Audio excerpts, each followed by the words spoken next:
This is Horror Movie Talk, and today we are reviewing a Netflix original called It's What's Inside. So find out what's inside of this movie, inside of this podcast. Keep listening. Yay!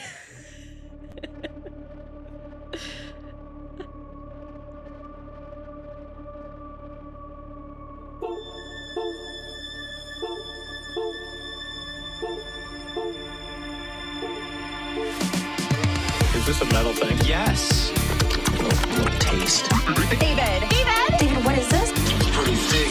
Great. I have to kill a lot of people. Just tell me what you want me to fuck. I have big tits and a tiny vagina. Oil me up, Daddy. I can't believe that Bryce prefers big tits. Mistletoe alert. This is backcountry. This guy was a real jerk. How long can Hugo be pregnant? Chomp, chomp, chomp, chomp. Oh, she's such a dick, David. Okay, everybody, put on your corpse handling gloves. Ew. Hoodie Picasso. Horror. Hello, and welcome to Horror Movie Talk. I'm Sydney Lee, and with me are my lovely co-hosts, Bryce Hanson and Max Allen. Oh, only Bryce today. Max is not here anymore. We are a silly, goofy, but very serious horror movie review show. New theatrical releases always get priority, but we also review older horror movies, both good and horrible. Make sure you rate, review, subscribe on iTunes. Full video available on YouTube. Don't be a square. Rectangle. Make sure to share. Also check out page. Don't be a square. Don't be a square. Be sure to share. Oh, we should start doing that. See, this is why you keep me around. Exactly. The inventiveness. Ingenuity. Max has not been pulling his weight, to be honest. He didn't even write the script for the last show. And It's so funny. We're under new management, and we're just not going to take that kind of shit anymore. Yeah, well, you gotta put in the work to get the cookie. That's the only thing that's gonna happen. But also check out our Patreon at patreon.com/horrormovietalk, the equivalent of the adult section at your video rental store. We have a lot of fun over there. People love our Patreon. If you want to add your P to the community pool, go to horrormovietalk.com or call 682-253-4468 and leave us a voicemail. All right, we've got a great show today. We will be reviewing It's What's Inside, contender for the worst movie name ever, maybe?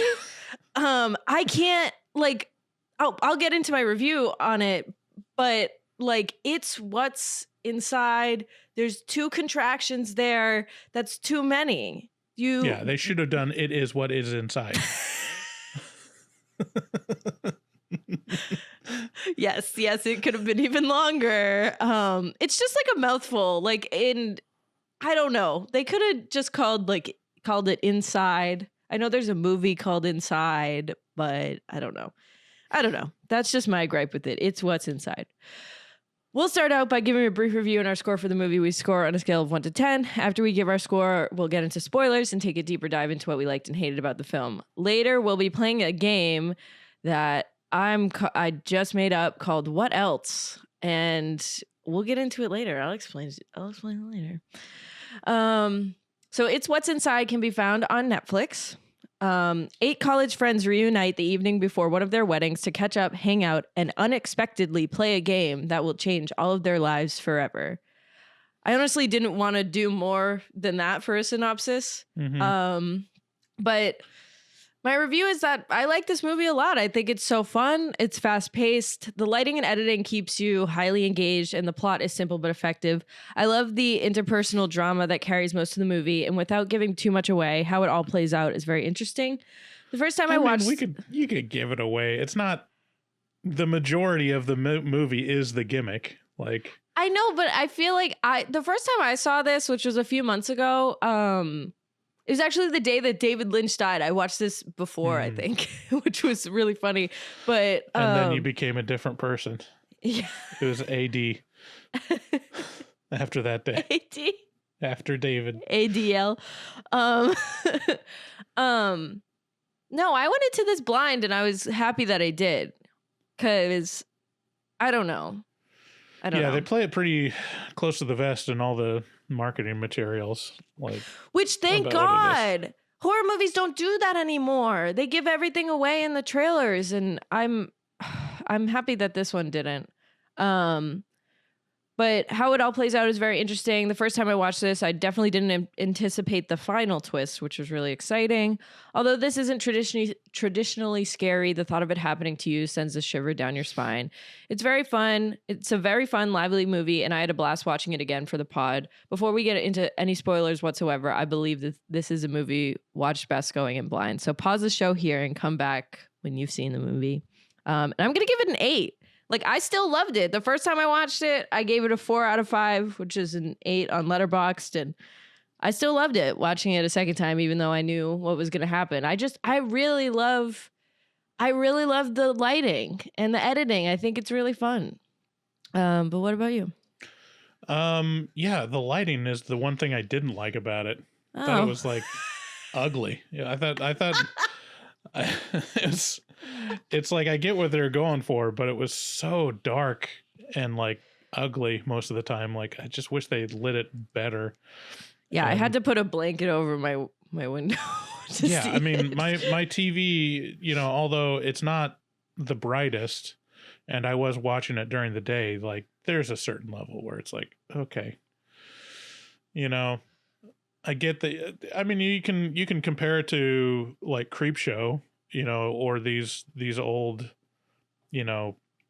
60s sci-fi horror movies where they use a lot of colored light in contrast.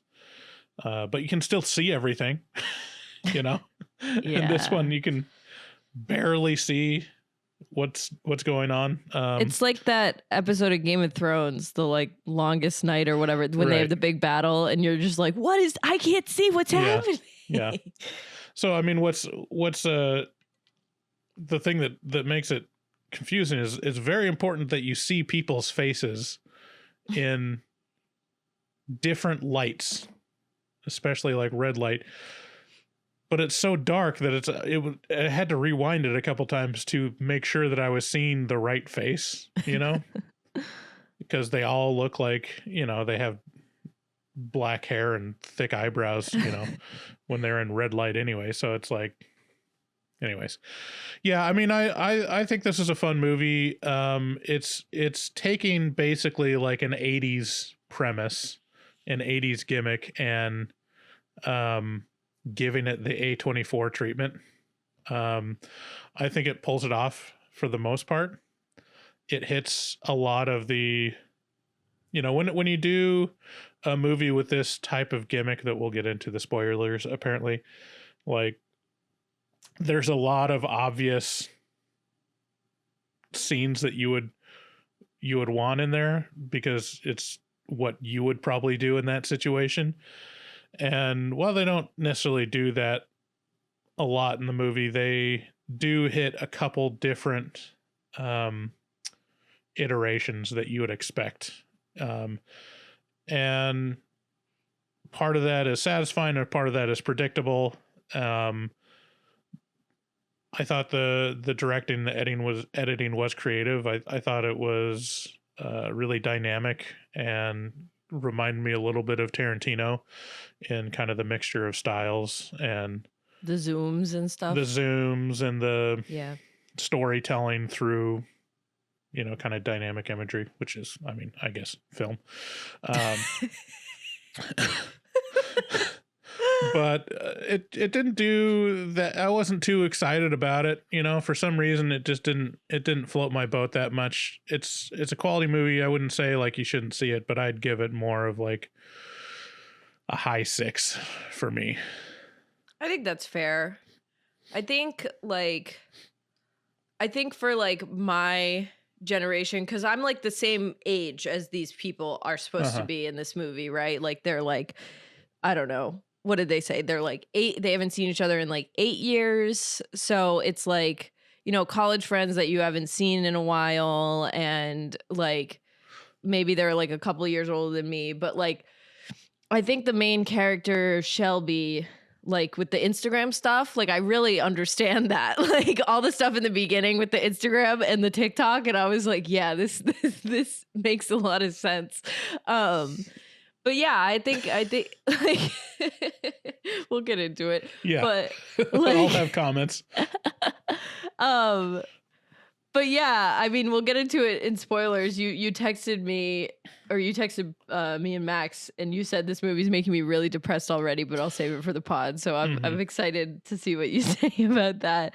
But yeah, I think I agree with you. Like it is really dynamic, and I think it does remind, like it, pays homage to like Quentin Tarantino. There's a little bit of like Pulp Fiction in there where it's like, oh, this stuff already happened, but we'll tell you now, and then like go back, and it's fun. It's fun. I think it's like a little long. Yeah, it's like an hour 45. So that's where like points come off for me. And the final end, like what happens with Shelby and Cyrus, I'm like, I don't know if we had to do all that, but yeah, that's where it takes points off for me, but I'm glad you liked it anyways. Yeah. But yeah, let's get into the mid-roll. If you're listening to these commercials, you should know that you don't have to. You can go to patreon.com/horror movie talk. We have a lot of fun over there. I was streaming the other day and someone mentioned something I talked about in the afterpod, and I was like, well, you're gonna have to listen to this week's afterpod to find out what came of that. So that was fun. So just, go to our Patreon. It's a good time. We have so many tiers. We have so much stuff to offer over there, and we really appreciate and want your support. And of course, you can support us at horrormovietalk.com for the HMT shop. We're getting that sweatshirt out there. I need to ask Max if he sent it to me. Don't know if he really has. getting behind on that. Yeah, it really is. Pretty bad. We'll get it to you eventually, dude. I'm sorry. And of course, check out our resident artist, Dustin Goebel. We love him so much. He does so much for us. He does all of our artwork, and it all looks fucking awesome every time. He also takes commissions for artwork from HMT fans. Contact him at DGOEBEL00 on Instagram and make your artistic dreams come true. Tell him that we sent you. And again, our voicemail line is 682-253-4468. Thanks again for listening. Let's get into spoilers.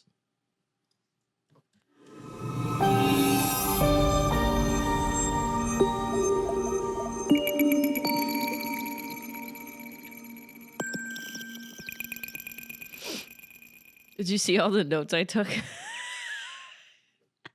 Wow.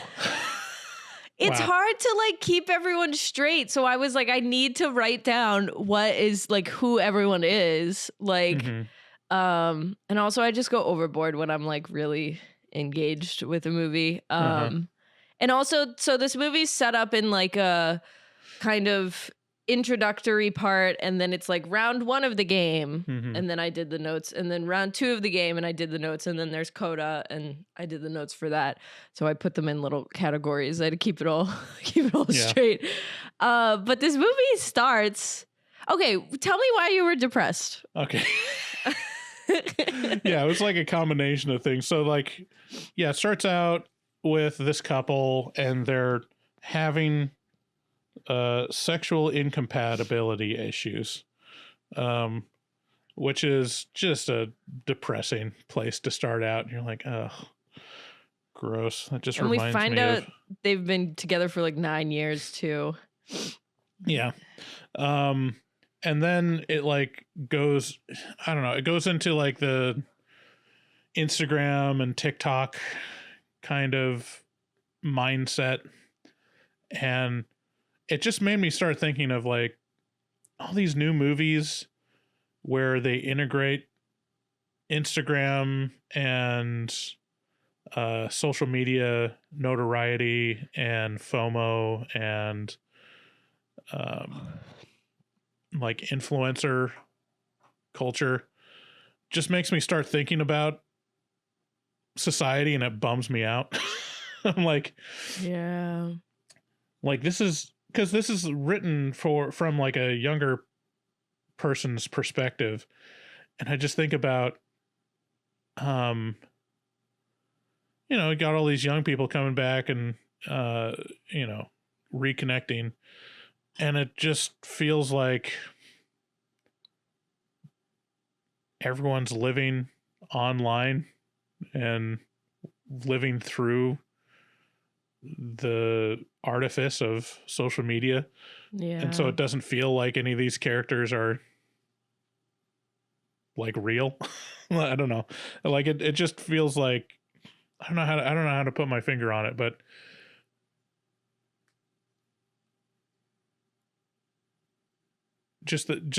like movies portraying society and having a commentary on society, and then when you have that mirror shown back to you where it's like, oh, our lives are kind of empty and full of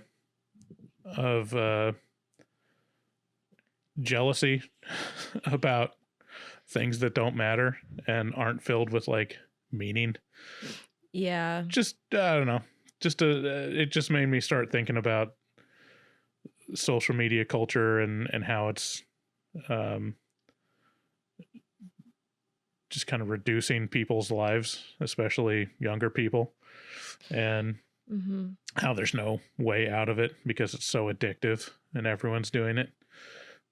I know, it's so bad. I mean, I'm the same way. I'm super active on Instagram. I'm always like posting stuff and being like, who liked this and who's responding to this and like what is my audience, I guess. In like, especially, I mean, we do that with the podcast, obviously, but that's like, that's separate from like our personal lives. But I am fully addicted to Instagram Reels. Like it's like a problem. Like if I don't have anything to do, that's what I'm doing. And it's like I am way smarter than this.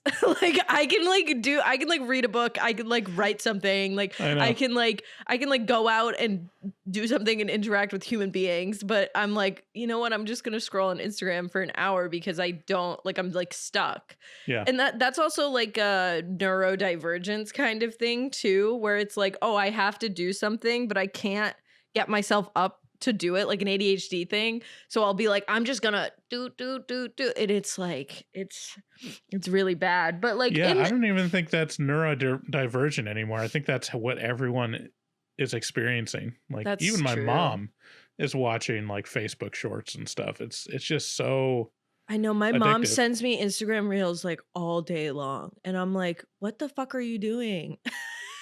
Yeah. And I'm definitely on. I mean, I can't imagine how many hours I'm spending on TikTok every day, but yeah, it's same here. Yeah. Don't check that screen time. It'll make you feel really bad. Yeah.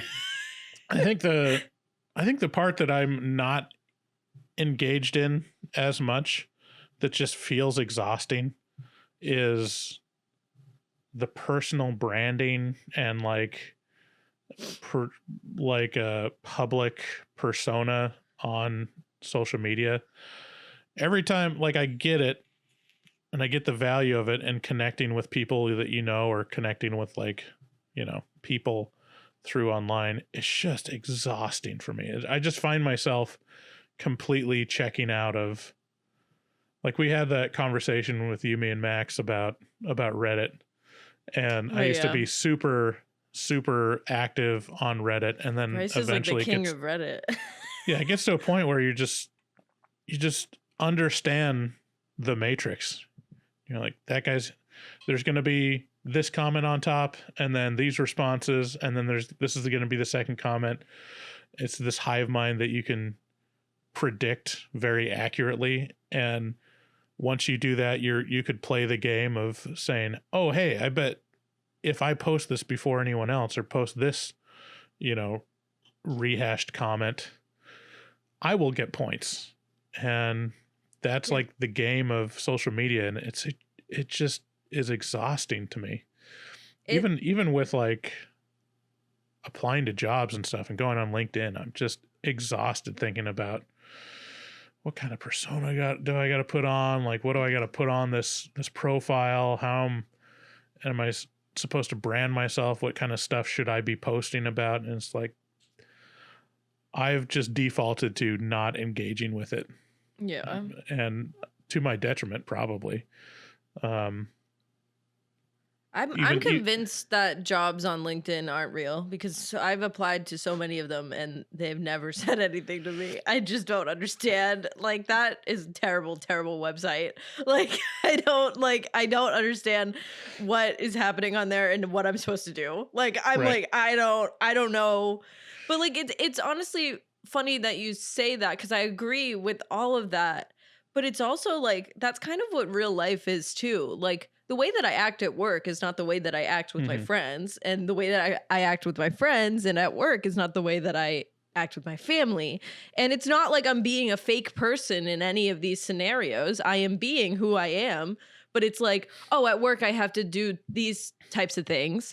And then when I'm with my friends, I act this way. But when I'm with my family, I can't act the same way that I act with my friends because that's weird. Like, so it's the same thing with social media. It's like on Twitter, I make these funny jokes and I tweet these things, but on Mhm. Instagram, it's like, oh, I want to be like hot. So I have to like post hot stuff, but also like show a little bit of my personality, but not enough to like be like, oh, it's exhausting. It's exhausting. It just sounds exhausting. And also, I mean, the difference is like, yeah, you can have different masks for different social scenarios, or you code switch or whatever for work and family and friends.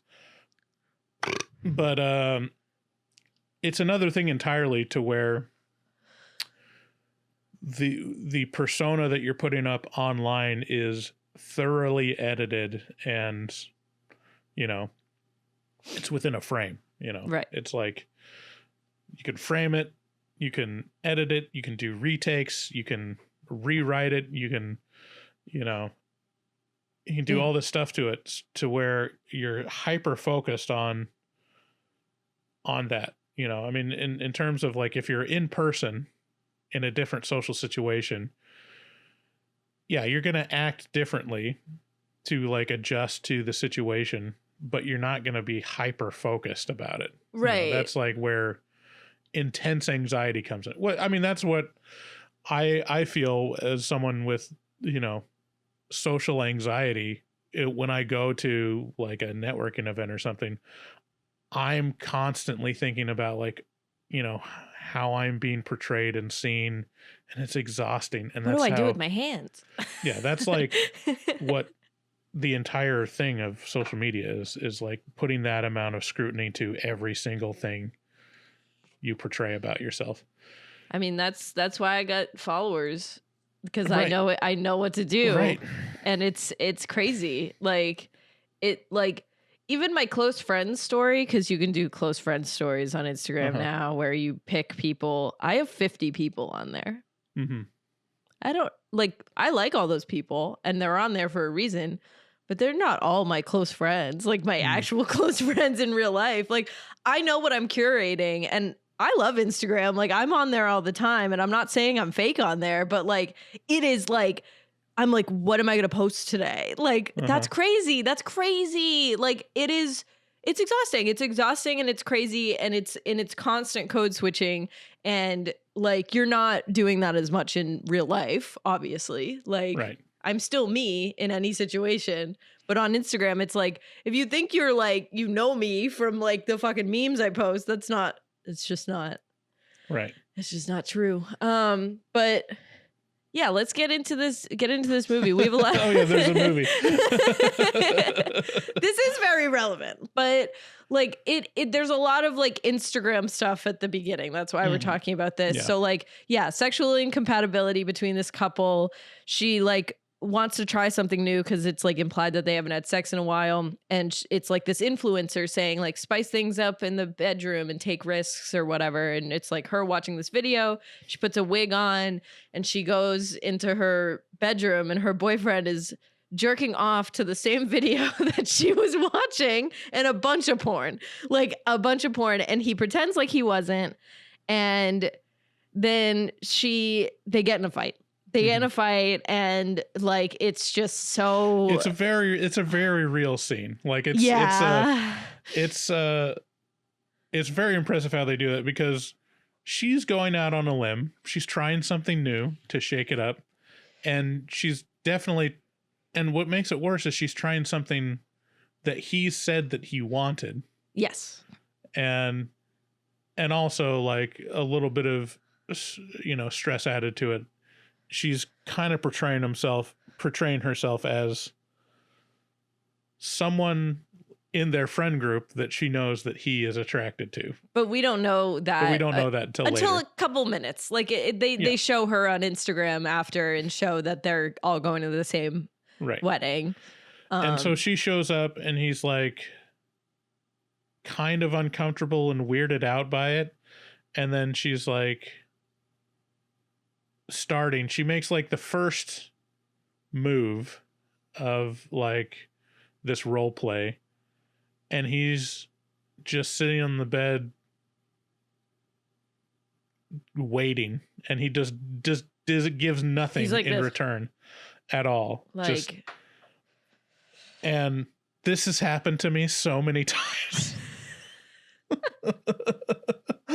See, I've been her before, so I get it. Right. Like I've been her. Like I have been in relationships where I'm like, well, let's do something crazy, and then he's like, I want to play video games. Like, and it's like, oh my God, like now I feel like I'm fucking crazy. Like, oh my God. And then it's like, this fight is so real. Like, she's like, I wanted to do this because you wanted to do it. And he's like, well, you didn't have to do it if you didn't want to do it. And it's like, oh my God. Like, well, it's even just like the not being into it in the moment, it's so subtle that it's not even like he's not willing.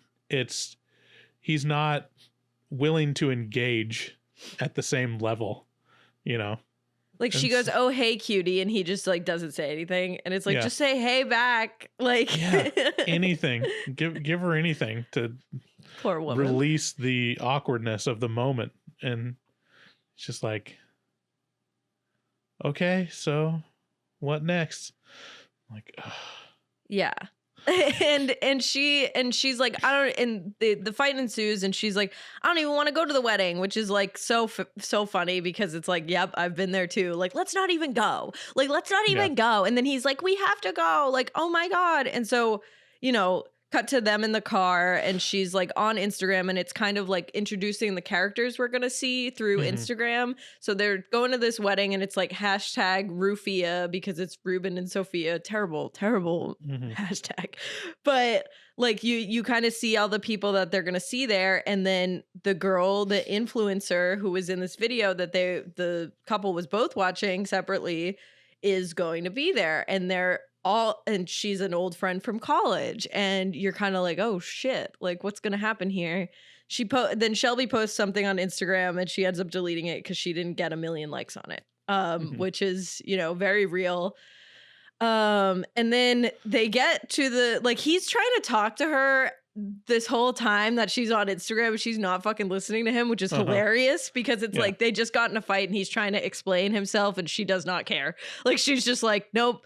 They get to the wedding, the night before the wedding, this big house, and a bird dive bombs her, which is so the funniest like non sequitur is she gets out of the car and a bird flies in her face and she's just like, oh my God, a bird flew in my face. He doesn't even see it.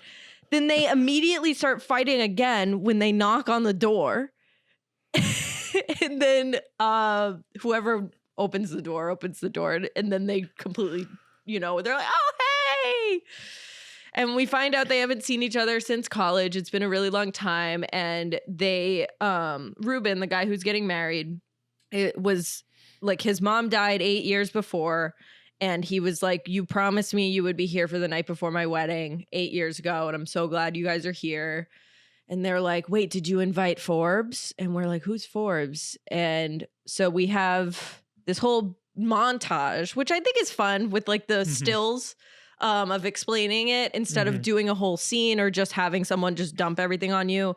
So it's like Forbes had a little sister who was in high school, and Dennis was like hooking up with her, but Forbes got his sister drunk and him and Dennis get in a fight. And Forbes ends up getting expelled from this. And they think that Forbes still hates them. But Ruben's like, no, I had to invite Forbes. Like, it's going to be a fun night. We're all going to like reconnect and do whatever. And he was labeled as the Game Boy. The Game Boy. So he always was the guy who brought games. So weird. Whatever. Like, everyone plays games. It's just funny. Like, but Shelby also like used to date Forbes, because when they start telling the story, Shelby's like, I used to love Forbes, like in like a love way. So that's a little interesting thing. Then Ruben is like staring at Maya. So there's a lot of like, you know, college friend group. Everyone's kind of hooked up with each other a long, long time ago. And there's a lot of weird tension here. Nikki is like, when Shelby and Cyrus walk in, they're like, oh my God, didn't you guys get married? Which is so weird. And they're like, no, we didn't get married. Yeah. It's like, it's a relation. How long have they been together? 9 years. Yeah. So that's a long time. That's a long time to be in the relationship this shitty. And not even engaged. Like, they're not even going to get married. They're just dating and they hate each other. Like, full on, both of them do not want to be with each other. And it's so sad for both of them, honestly. So then Forbes arrives and Cyrus goes up to him and is like, hey man, how are you? And Forbes is like, oh, I'm good. How are you doing? And then Cyrus just starts spilling his guts about how shitty his relationship is with Shelby, which I think is a really funny scene. I really like Cyrus's character. I think he's the funniest out of all of them. He's just like a bumbling, like awkward guy. Oh, I hated Cyrus. Cyrus is my most hated character. Oh, just really? Like, I hate this guy. And he just immediately lost me on that sex scene. I'm like, just be into it. Yeah. And that's kind of the story of his relationship, is he's just not into it. He's giving nothing. Right. You know, and but I think that makes him funny. Like, it makes him awkwardly funny, like as a character, in my opinion. I guess, I don't know. I just view it as like, I could see how you could view that as, and it tries to portray him as kind of the awkward, bumbling, like confused guy that's also kind of like, oh, maybe I could make this work to my advantage.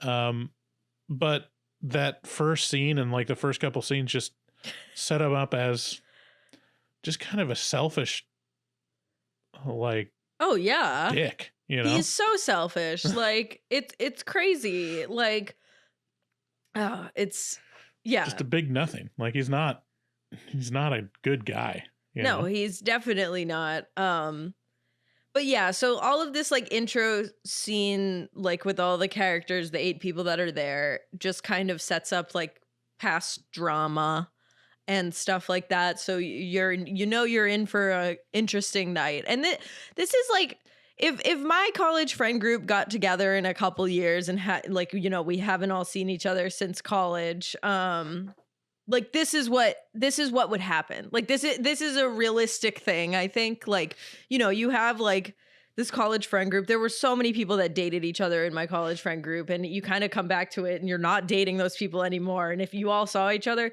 yeah, it'd be really weird. But it's Ruben's wedding.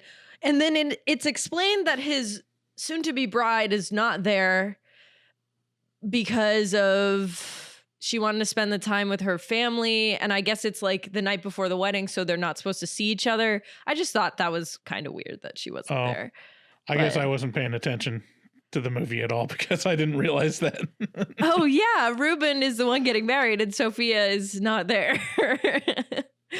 But I guess like with what Ruben explains, like, you guys said you would be here for me and Sophia is with her family, like, sure, whatever. I guess that makes sense.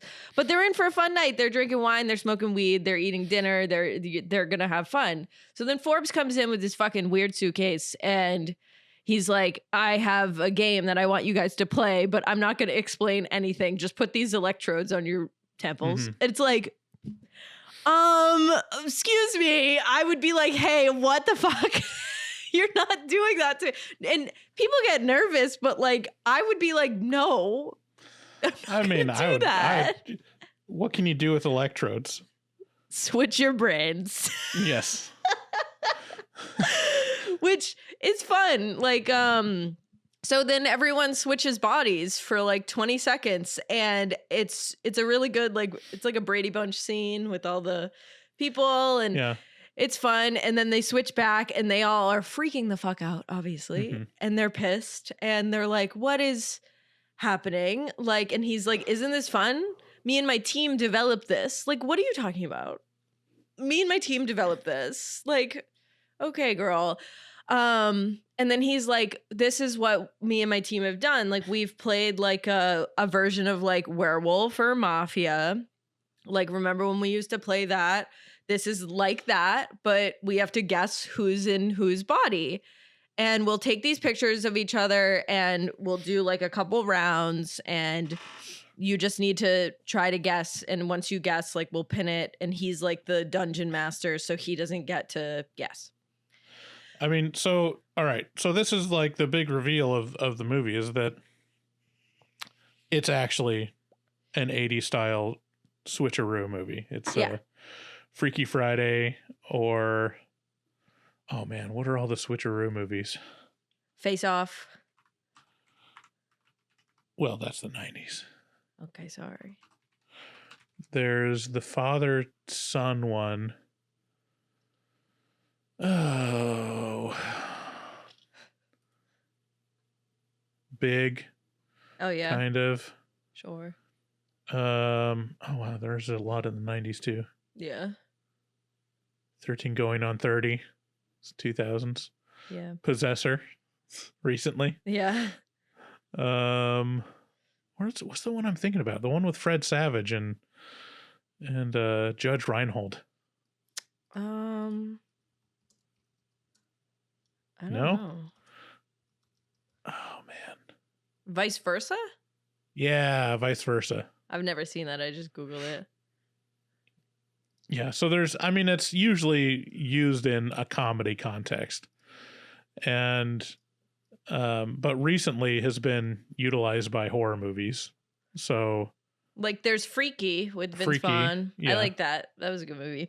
But yeah, it's weird, and it is like funny at times, but they do play the suspense well, and there's obviously stuff that happens later in the movie that like actually is like, oh my god, what the fuck's going on? But it's not, this is more like a sci-fi horror than a true horror. Like, you're not scared while you're watching this. And it's so weird that they're like yeah, I mean the context is like, hey, it's less about the body switching thing and more about the body switching thing in service of playing Mafia, you know? Yeah. And it's just a wild way to set it up, because in reality, something this existentially shocking and revolutionary, like, you wouldn't stop talking about the implications of it. Right. And there's one girl that's like witchy and spiritual and stuff. And when she switches bodies, she's like, this is like Buddha telling me to reincarnation. Like, she's the only one who's really thinking of it like philosophically. The rest of them are just like, oh my God, I have a different penis. Like, it's so, and then like the Dennis, the guy to your right, he's like, if I switch into Ruben's body, who's a black guy, can I say the N-word? Like, there's a lot of like valid question. Yeah. There's a lot of like racial stuff happening as well. Like, after they switch the first round, Nikki's like, this is really important for like learning about other ethnicities, and everyone's like, shut up. Like, she's just like this white girl who's just like pretends she's like super charitable and good, but she's really just an Instagram model. Like, it's funny. Like, there are really funny lines in it. So then they agree, and they're all going to do round one, and Shelby's really scared, but then like she calms down more. And okay, so round one, we find out immediately Shelby's in Brooke's body. So all the characters, Shelby, Cyrus, Brooke, Nikki, Dennis, Ruben, Forbes, and Maya. There's 8 of them. A lot of people. So Shelby's in Brooke's body. Cyrus is in Ruben's body. Ruben is in Cyrus's body. Maya's in Nikki's body. Forbes is in Dennis's body, but he lies and says he's Cyrus and winks to Cyrus in Ruben's body so Cyrus can pretend to be Forbes. And he hooks up with Nikki's body, who's Maya, because he's like obsessed with Nikki. And Maya is obsessed with Ruben. And Ruben's body is in front of her, so they like hook up, but then they stop because someone walks in on them. And Ruben and Maya used to be a thing. We find that out. Maya's body comes down, and we didn't know who it was. It was either Brooke or Dennis. And we find out later it was Brooke. But yeah. So if this is all sounds confusing to you and you haven't watched the movie, it's this confusing in the movie. It's pretty confusing. It's you get the perspective of Cyrus, like you understand that it's Cyrus that is like the main perspective through this, and you're figuring out who everyone is, and it's hard to keep track. There's a lot of characters, like eight is a lot. Like, I wonder if it would have been better with 6 because that would have only left 4 after the twist, and that would have been easier to track. Like, I think it's too many. It's a lot, and that's why I took so many notes, because even when you're watching it, you're right, it is confusing. And this was my second time watching it, and once we went into round 2, I was like, oh my god, who the fuck is in who? Like, it's because in round 2 they don't explicitly tell you. Like in round 1, they make it a little bit like the movie makes it more like it makes it easier to comprehend who's in who. You always know who Cyrus is. Cyrus is like the perspective character. Yeah, and you kind of always know who Shelby is too. Like in lieu of Cyrus, because Cyrus can tell who Shelby is for the most part. But in this first round, like Cyrus, who's in Ruben's body but pretending to be Forbes under Forbes's like trickery, he runs into Brooke's body and Dennis's body. I don't know. And like Brooke and Shelby's in Brooke, and she's talking shit about Cyrus, how he's like a terrible boyfriend and how he won't have sex with her and he just like would rather watch porn and whatever. And Cyrus is pretending to be Forbes, but he's, can't really take this. So he's like, maybe we should stop talking about him like that. Like, maybe you should stop doing that. But also, like, Brooke was stoned and Shelby wasn't, but once you go into someone's body, you become their high. And so like Shelby's having a really good time in Brooke's body. But this first round is pretty quick. And the only like impacting things that happen is that Cyrus in Ruben's body hooks up with Maya in Nikki's body. But no one knows about this. But he does cut himself because it's a weird mirror room, because Ruben's mom used to be an artist and the house is really strange and it has a lot of weird art installations. The main thing is he almost has sex with someone else other than his girlfriend. Yeah. And he's cheating, but like they all think it's Forbes, so he's not actually cheating, but he is. Yeah, he's still cheating. He's still cheating. So then they switch back pretty quickly, and like Cyrus knows Shelby was talking shit, but he can't admit it because he was whatever. And then Dennis explains that he was in Forbes because he wasn't guest. So then Brooke was in Maya, but it doesn't really matter.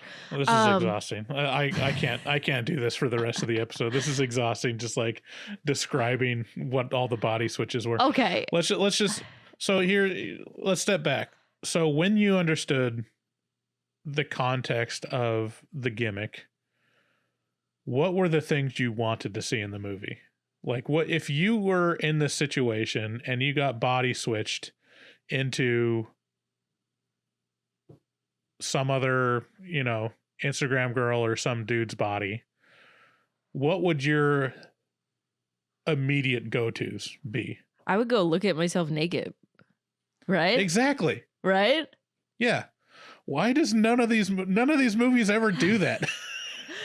Well, Like, I feel like if you're an actual person, the first thing you do is go to the bathroom, look at yourself naked, and jerk off.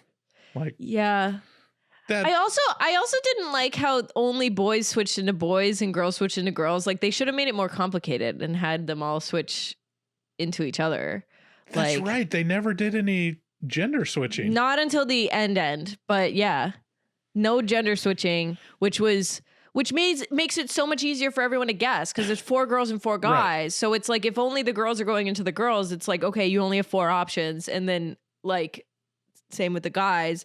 But Dennis just does make a comment later in the movie where he's like, Cyrus, I'm in your body and I looked at your dick and it is small.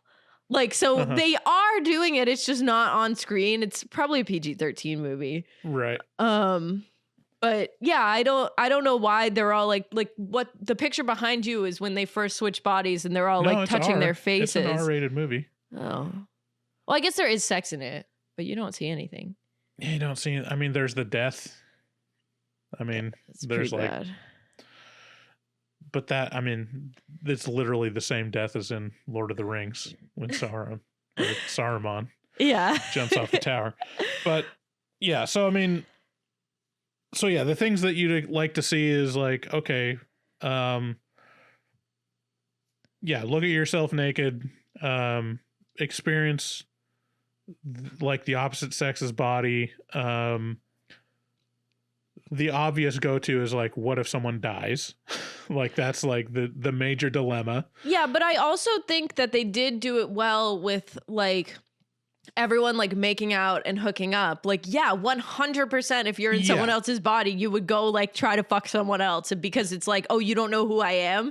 Let's just fuck. Like, yeah, like that was like, yes, that makes sense. But the other 2 things they should have also done. Yeah. So they did some of them. Like, they didn't do some of the obvious ones, but yeah, the fact that down the line some of them die and they get trapped in two people get trapped in someone else's body. Like, they can't go back to their body because their body's dead. Right. Which was confusing because one of the guys was like begging to go back into his body. And it's like, you're dead. You want to be dead? Like, well, I mean, he was on mushrooms, though. 2 of them do mushrooms at one point, so they're all fucked up. Yeah. Which is like, why would you do mushrooms? You're already experiencing something insane. I don't think you would need to be higher. Like, and also, wouldn't you freak the fuck out if you got like, if you were tripping, you were in someone's body, you'd be like, ah, like, like. And so the thing with like the other couples hooking up, the other couples hooking up, that was fun, and that was mostly the thing that was explored through the movie. Yeah. But yeah, that it's kind of a catch-22 because it's like, I want to see certain things, and then even the things that I want to see and they show me, I'm like, oh well, that's predictable. There's not really a lot that they did that was cool or unpredictable with the sky's the limit with this gimmick. Like, you could, what if you switch 2 people into one body? What if you like, what if like the substance, you switched them while they're dreaming or something? Like, it's there's so many things, and they kind of just scratch the surface. It could easily be a series. They could make sequels to this. No problem. Think they left it kind of open-ended at the end. So I think that I would love a sequel. I think that they could do a lot more, especially with like a cross country, like, trying to switch and switch and switch. Like, that would be really fun. Yeah. But yeah, so after this round, like, Cyrus tells Shelby that Forbes was lying, and Cyrus is like, I was in Reuben, which the implication of that, sir, you are really dumb for telling your girlfriend that, because later on we find out, Right. like she finds out the truth. So then what's important for this next round, which is kind of the final round, and most of the rest of the movie, Cyrus is freaked the fuck out, and because Shelby was talking shit about him and like all this stuff was happening, that he's like, Shelby, we're gonna have a signal. I'm gonna like rub my eyebrow to you when we switch bodies, and so you'll know who I am and I'll know who you are. And she's like, yeah, sure, whatever. So then round 2 starts, and it's Cyrus's perspective, like you were saying, and he is in Forbes, and he starts doing the signal to all the girls, and none of them do it back to him. And now he's like freaking out, which is so funny because he deserves that. Like he deserves that so much. So then we find out pretty quickly that Shelby's in Nikki because like Shelby's like touching her face, and she's like, oh my God, she's like posting on Instagram. She's getting like thousands of likes on Nikki's account. Like she's so excited to be in Nikki, and you know that it's her. Like they just signal it to you without you like without it explicitly needing to be said. And then we have like 2 of the people, I think it's Cyrus's body and Ruben's body, and the lighting where Nikki walks up to them and she's like lit like an angel, and they're like sitting on the couch that's seemingly nowhere, and it's just like super bright because they're like on mushrooms, and Nikki's just like, hey boys, like it's a great scene. And so Ruben is in Dennis's body. Cyrus's body and Ruben's body did mushrooms. Cyrus in Forbes figures out that Shelby's in Nikki and they're fighting, but then Nikki kisses him and is like, isn't this your fantasy? Like, haven't you always wanted to, hook up with Nikki? And then when like she's like, call me Nikki, and he's really into it, but then she calls him Forbes, and that's when he's like, no, I knew you wanted to fuck Forbes. And it's like, dude, you're doing the same thing right now. Like, yeah, it's like they're a bad couple. They're not good together. Yeah. And this is crossed between Dennis's body and Maya's body going up to the roof or like a balcony on the roof to hook up. And Ruben's in Dennis's body and Brooke's in Maya's body, but Ruben's in love with Maya and wants to marry her instead of Sophia. I can't take it. It's I hate going through all this stuff. It's okay. This is the frustrating part of the movie for me too. It's like there's too many characters, there's too many relationships. It's just barely too much. I liked it. As you're watching it, you're like, it's you can still keep track of it. It's not that bad, but it's especially because exhausting. they do the like you see who the bodies are, and then Right. they'll like switch, and it's red lighting, and it's who's actually inside. So it's not that hard to comprehend, but it does get more confusing once Dennis's body and Maya's body fall off the roof and onto an art installation and die. Mm-hmm. And now you're like, and then this is where I had to pause it and rewind, even though I've seen this before, to figure out. I was like, okay, so Ruben was in Dennis and Brooke was in Maya, but now, like, what is it? So Maya and Dennis's bodies are dead. But Brooke and Ruben's consciousnesses are dead. So Brooke and Ruben's bodies are still there, but Dennis and Maya are in those bodies, or in different bodies, whoever bodies they're in. And so they have Nikki and someone. Yeah, whatever. It was Cyrus and Anyways, like there's 2 people that can't go back to their bodies because their bodies are dead. yeah, and so it's basically everyone figuring out like, okay, well, who are you? Who are you? Who are you? How are we going to switch back? And the 2 people that don't have their bodies to switch back into are basically saying like, well, I guess no one switches back, because if we don't get our bodies, no one can. Like Dennis is like, I don't want to just go into Ruben because he's dead now. Like, and I just have to have his body. Like, I would rather have my body. So like, fuck all of you. I don't want to do that. Right. And which would have been, they should have gone hard and just said like, I don't want to live life as a black guy.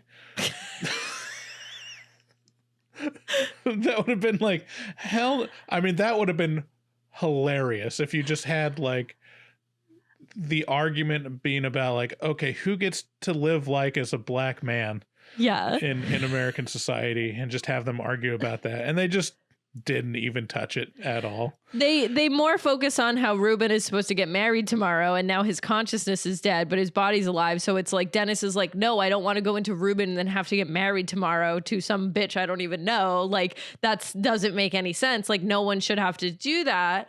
So, Right. And everyone starts getting really feisty because now that these people are dead, like Shelby's like, I want to be Nikki forever. Like, I'm not switching back into my body. And Nikki, who's in Brooke, is like, no, the fuck you're not. Like, I'm going back into my body. Like, are you fucking kidding me? And so, like, you know, like Shelby is like blackmailing Nikki basically and being like, I'm going to post this thing on your Instagram and ruin your life. And then it just gets all confusing because it's like, this person's conspiring with this person and this person's conspiring with this. And so you don't know what the end plan is going to be because everyone's like speculating. And then Forbes tries to run off with the machine and not let anyone switch back in. And so they beat him up and they tie him up. And Shelby's the only one that knows how to work the machine now because Forbes showed her earlier. So they're all just kind of like banking on Shelby, but they can't get her to do it. And Forbes and Shelby eventually like Cyrus tries to be like, Shelby, I want to be with you. I love you. And, you know, Shelby's not really, you know, super receptive to that, and then finds out that he hooked up with, you know, Nikki's body in the first round. So now she's pissed, and Forbes gives her a little like, I know what you can do to test Cyrus and then get this back. Yeah. So, you know, they get to the end and they're going to switch back. So, Dennis calls the cops and says, I'm Cyrus and I killed these people, which was really bad. And so then there's a time limit on all this. And then like Shelby won't let Forbes look at the wires. So Nikki puts peanut butter on her own mouth to put her into anaphylaxis. And they're like, I'll tell you where the EpiPen is if you let Forbes look at it, whatever. So they all switch back. Eventually she gets the EpiPen and it's fine. And you don't know what happens. And then it goes coda. Yeah. And we get Beatrice, who's Forbes' sister. You find out that Forbes wasn't there the whole time, that it was his crazy, mentally ill sister that was trying to get back at everyone. Yeah. That was at that party that led her to go. Yeah, you find out the actual full story of what happens, and she had to go to the mental hospital. So Forbes is in Beatrice and like beats the shit out of Forbes' body, but then you find out Dennis is in Forbes. So now at the end, okay, Dennis is in Forbes. Forbes is actually Beatrice, which is the twist I was talking about that I really liked. Beatrice was in Forbes. Cyrus is now in jail, and Cyrus and Shelby are back in their own bodies. Nikki is in Ruben, which is hilarious. Like, just make that bitch go into Ruben. The wedding obviously doesn't happen. We don't really see what happens to her. Maya's in Brooke and is taking it as like a Buddha reincarnation kind of thing. Beatrice / Forbes took the money out of Dennis's account, and Beatrice is in Nikki and has the machine, and that's how it ends. Yeah. So, I mean, it's such an interesting premise, and there's so much more you could do with it that they just didn't. Like, I wish they could have explored race more. They could have explored like different body types, gender swapping. Grace? Who's Grace? Done with like disabilities, like what if you're, what if there's some guy in a wheelchair in the mix, True. There could have been so much. That's what would have been way more interesting with the body swap movie, is like actually explore empathy and if someone had like a broken leg or something, people's it's like, lived experiences in their own body. But they're all rich people. They're all rich. Yeah. So they're it's all like rich, spoiled, like, 20-year-olds that are super narcissistic. They're all I don't know. Yeah. It was hard to cheer for anyone. And like Cyrus was the main focus for the whole movie, and he was the least likable character to me. And so this is what I was talking about earlier. I don't think Shelby should have kept Cyrus in jail just because he was a shitty boyfriend. Like it's like Midsummer does this, and you're kind of happy for Danny at the end when she kills her boyfriend. If he deserved that or not is, not really, it doesn't matter in that movie because it's so good.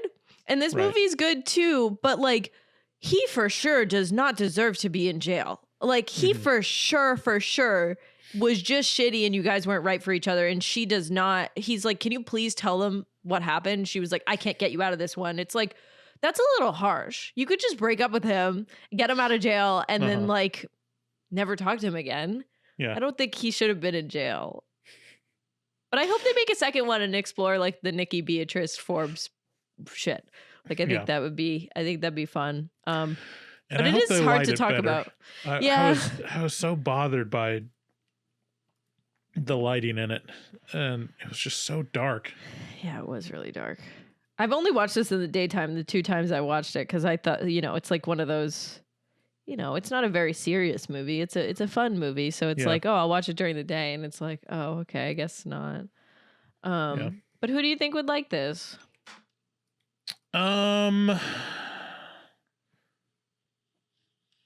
Yeah, I mean, if you are into like kind of the lesser A24 movies, like Bodies, like I think this style or that vibe of like young people experimenting with weird technologies that they don't appreciate. So like I think it's close to like Talk to Me too. Yeah. Yes, it really I forgot to say that. It really reminded me of Talk to Me, but Talk to Me is a really good movie. It's much better than this. And yeah, if you like the kooky kind of 80s premise stuff, if you like Freaky and what was the other one? Happy Death Day kind of stuff. Yeah. I like that movie. You'd probably like this. If you like to be able to actually see characters' faces, maybe not so much. Yeah, watch this at midnight. This is a fun movie probably to watch with other people too, but you kind of have to pay attention. So yeah, if I were to remake it, I would have had a smaller cast, like max 6 people, and would have lit it better. Yeah. But yeah, I don't have that many criticisms. These are mostly nitpicky stuff. Yeah, it's a good movie. It's decent. Yeah, I enjoyed it. I think that if you're, you don't want to be super scared, but you want to be entertained and see something that's kind of, it's kind of refreshing. Like I know it's been done, but it hasn't been done on like a scale of like 8 people like switching bodies. So I think that's fun, and they could have definitely explored more things. But in general, it's pretty good. I recommend it. It's on Netflix.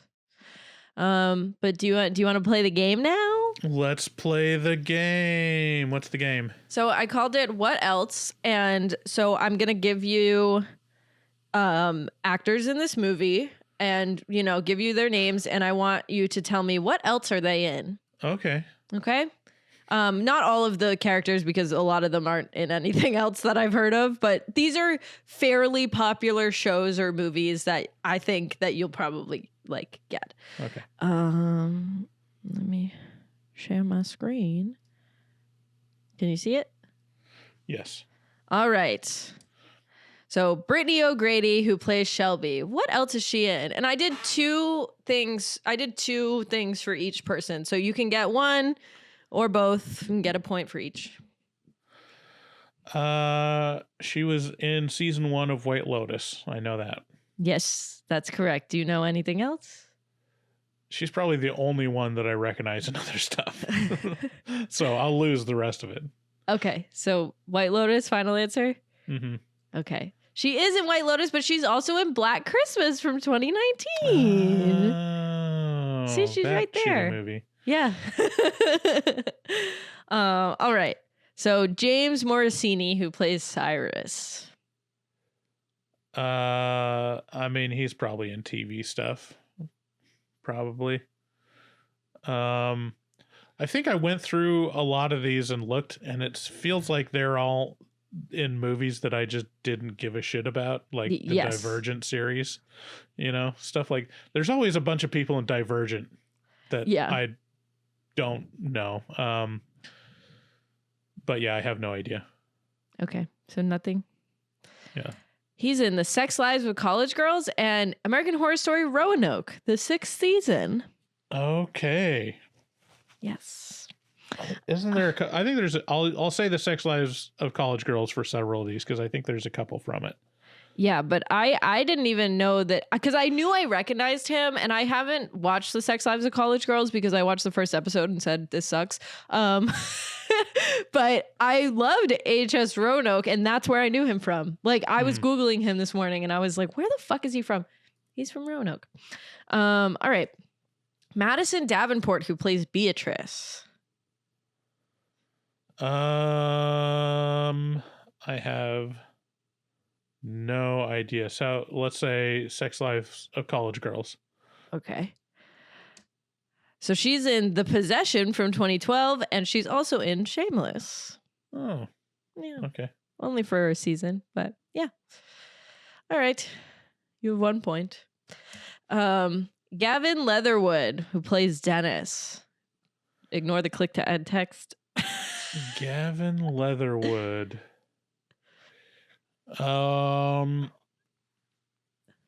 Sex Lives of College Girls. Okay. You're right. Awesome. He was in The Sex Lives of College Girls, but he was also in The Chilling Adventures of Sabrina, which was a shitty show that I also did not watch. Because Sabrina the Teenage Witch was my favorite show growing up. Like, that show from the 90s, like in the 2000s, that was my favorite show. And so when this came out, I was kind of excited for it, and I watched an episode and I said, what the fuck is that? That's not See, good. I was Clarissa Explains It All. I mean, that was my, what's her name? Who's wasn't that the same actress? Melissa Joan Hart? Melissa Joan Hart? Yeah. I think so. Yeah. I mean, I watched a lot of ABC Family. Well, it's now Freeform, but whatever. Okay. Alicia Debnam Carey, who plays Nikki.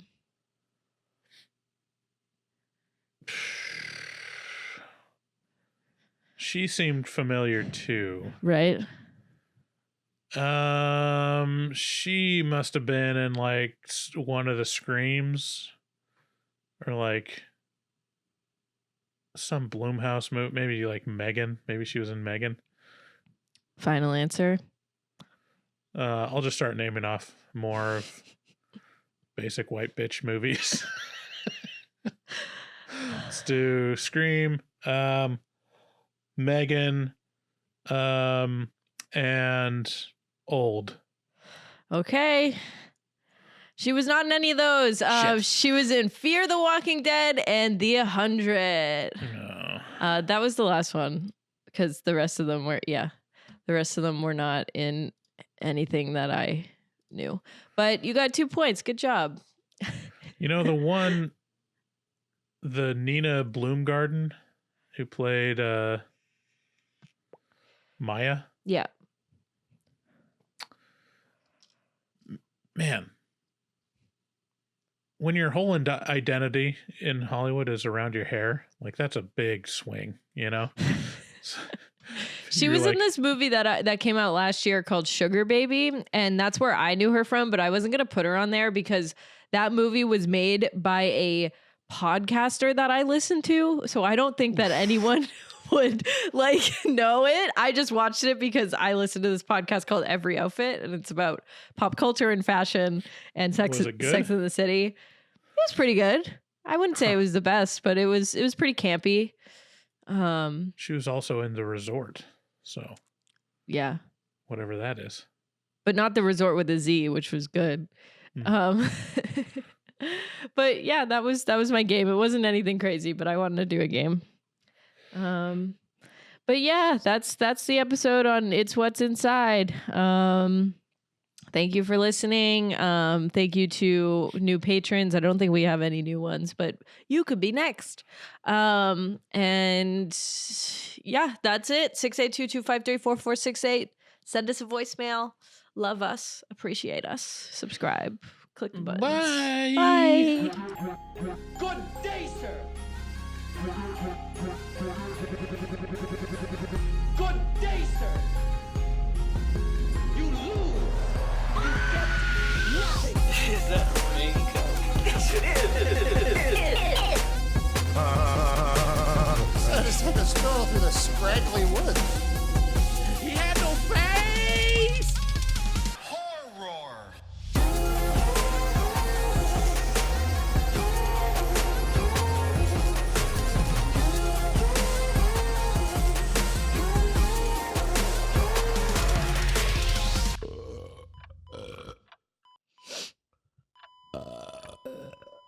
Wow, that didn't sound good.